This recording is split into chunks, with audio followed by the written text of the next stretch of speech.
So as I'm sure you all know, Frogger cannot swim. Unfortunately, he did not inherit his tadpole abilities, and as such, whenever he hits a body of water, he sinks like a rock. And unfortunately, this is still true in this game, because if you hit the water, you die immediately. Of course, this could be a problem now that we're in the ocean stage, because, well, it's an entire body of water. So how are we going to protect ourselves? With a fishbowl on top of our heads, and yeah, that's all Frogger really needs to save himself from drowning, I guess.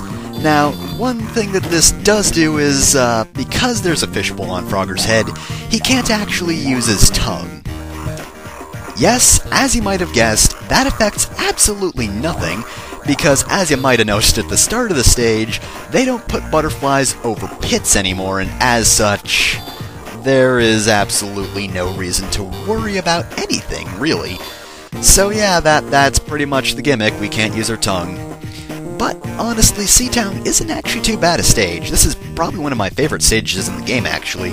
Especially because of the music. I love this song. Seriously, it's just so energetic and nice. It's pretty much one of the best, other than, like, say, some of the first stages, which had some good music, etc., etc. And, of course, this time we have a new change of enemies, which is nice, because we didn't really get that many new enemies in the last stage. I think we got, like, snakes and goblins with axes last time, and that was pretty much it. So, I can't go with a lazy, oh well, they just had a bunch of goblins and that was it. Though, truth be told, I kinda wish they still had goblins, because underwater goblins would be hilarious. Still, though, we're pretty much doing the same thing overall, it's just kinda dodging enemy patterns. Though these eels, these can be a bit of a pain. It's not really in this section, but you'll see in a bit these guys can be annoying. A lot of these sections, are pretty much just waiting around, especially with these anemones, I guess? Very obvious pattern, they go horizontal, then vertical, they just go back and forth, pretty much like that. It's easy to dodge unless you're impatient.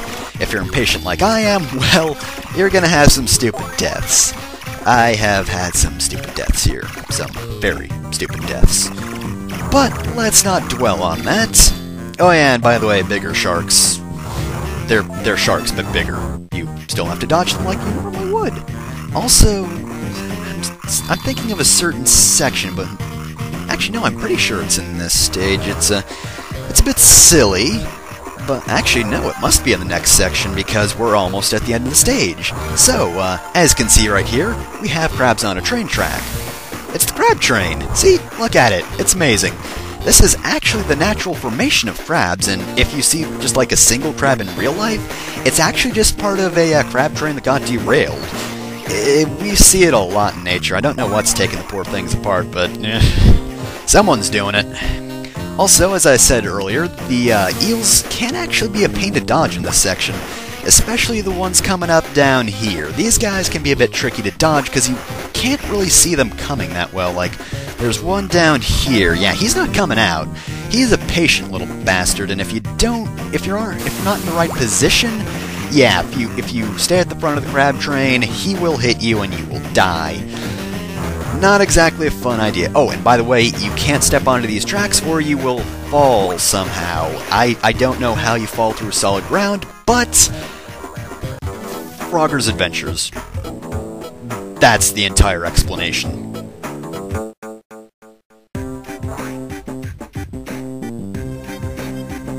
But enough of that, let's move on to Stage 2, which actually has some decent music. I like Stage 1's music a bit more, but, you know, this one's not bad either, I gotta admit. Now, here's where the difficulty actually goes up a bit. These are some of the more difficult sections of the game where they just have a bunch of enemies with they're not really unpredictable patterns, but they can be a bit difficult to comprehend since there are just so many of them. That one's not really so bad, but there are a few later on that are annoying to do. Anyway, this is the section I was thinking of. I don't know if you can hop on a bubble from the cliff right there, but if you can, don't try it because it's really difficult to actually, you know, find the frame where you have to get on it. And if you mess up, you will fall. Yeah, you won't fall off a cliff, you'll fall into a cliff. To be honest, I don't think the designers really know what they were doing half the time, but whatever. This game's still decent, but falling into a cliff. It's self-explanatory.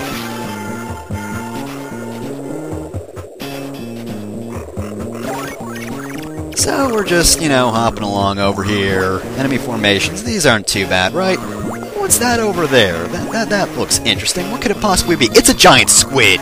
And you know what? This is like the one NPC in the game that does not want to murder Frogger. It is the one friendly thing in this game. Yeah, the largest thing does not want to murder us. Everything else has it out for us. Hell, I think even the coins have it out for us. I mean, they'd probably try to kill us, they just have no capacity to really do it because they don't have hands, they don't have weapons, and even when they're placed off the beaten path, they're really not difficult to get to, but I'm pretty sure they hate Frogger's guts. Also, yeah, that was the last element. This is a really short stage, if you hadn't noticed. Even though these aren't that difficult or that easy, they're also very short, so no matter the difficulty, these are over with kind of quickly. Though I must admit, I do kind of like this section because, undersea ruins, but it's already over, so, yeah, that's that level, so, guess we're moving on to the boss now. So now that we have the elements, we need to get out of Seatown, but in order to do that, we have to get past this shark who, for some reason, has a boat. I guess he's very adamant about his boat collection. But, whatever. Anyway, remember the Saffron Gem from Pokemon? Well, picture that, except in boss form, and basically you got this. Basically, you have to press the switches. Once you press the matching switches, the ropes will be permanently disconnected. However, if you only press one switch and Stripe here swims over them, then he will actually reattach the ropes somehow. So basically, you have to find your way through these portals as quickly as possible. Now, I usually just, randomly go through the portals, and this takes, 10 minutes more than it actually needs to, but I actually made a map for this just so it would go quickly. So, yeah, this battle's kind of annoying. It's not difficult by any means. You shouldn't die here, but it might take you a bit if you're just randomly going through portals and hoping you go through the right way. Because, yeah, it might take you a few tries, but I got through it quickly, and now that we're on the boat, he doesn't even try to kill us. Sharks are lazy bastards. So yeah, that's Seatown.